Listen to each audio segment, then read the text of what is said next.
حدیث نمبر 1۔ قیامت کب آئے گی؟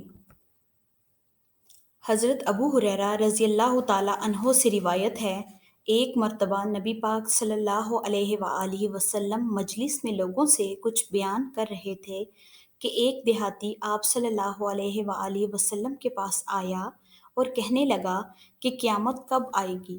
حضور پاک صلی اللہ علیہ وآلہ وسلم اپنی باتوں میں مصروف رہے۔ حاضرین میں سے کچھ لوگ کہنے لگے کہ آپ صلی اللہ علیہ وآلہ وسلم نے دیہاتی کی بات کو سن تو لیا ہے لیکن اسے پسند نہیں فرمایا، اور بعض کہنے لگے ایسا نہیں ہے بلکہ آپ صلی اللہ علیہ وآلہ وسلم نے سنا ہی نہیں۔ جب آپ صلی اللہ علیہ وآلہ وسلم اپنی گفتگو ختم کر چکے تو آپ صلی اللہ علیہ وآلہ وسلم نے فرمایا، قیامت کے متعلق پوچھنے والا کہاں ہے؟ دیہاتی نے کہا، ہاں یا رسول اللہ صلی اللہ علیہ وآلہ وسلم، میں حاضر ہوں۔